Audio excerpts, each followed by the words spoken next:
Welcome to Camp Hero, Montauk.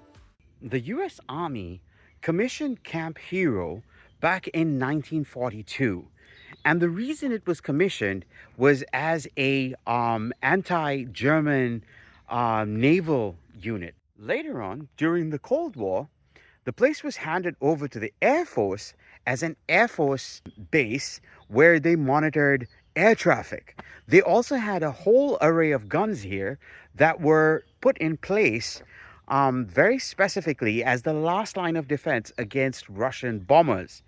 Now, interestingly, this place was one of the places they had actual live ammunition drill during that time to make sure that, these guys were always on their game and could defend the place. Now, another interesting aspect of this place is that building behind me.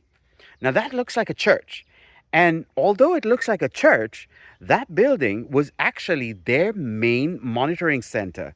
And if you take a step further down this street, and if you look at the buildings in the background behind me, those buildings right there, they look like a little downtown area or a little village.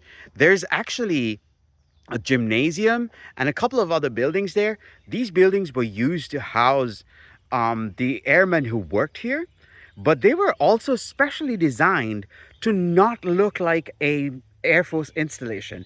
They were designed to look like a coastal village because they didn't want airmen to be able to recognize whether this place was a coastal village or an Air Force base. Quite brainy.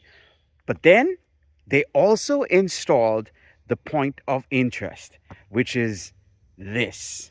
This radar array was used by the Air Force as an early detection system, but that's not the interesting bit. What's interesting is what happened below the radar array.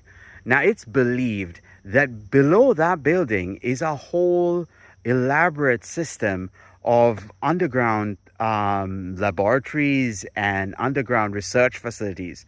And in these research facilities, it's believed that children were abducted and tested for ESP and mind control.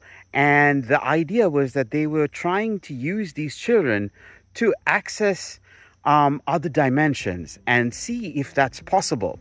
Now, if that story sounds like you've heard it before, it's because you have. You've actually seen it on TV in something called Stranger Things.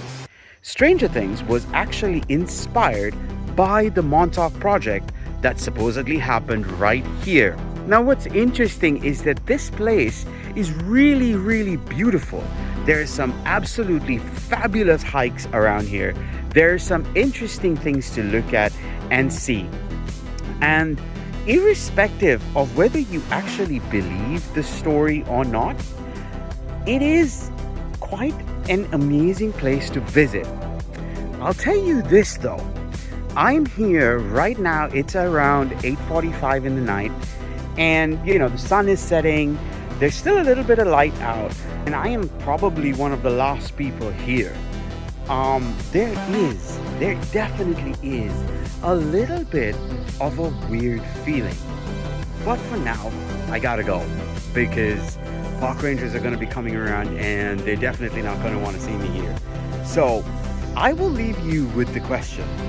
Do you believe that this place and the Montauk Project really happened? Or is it, debunked and not real? That's up to you to decide. For Urban Explorers, I'm Michael, and I hope you've enjoyed this ride.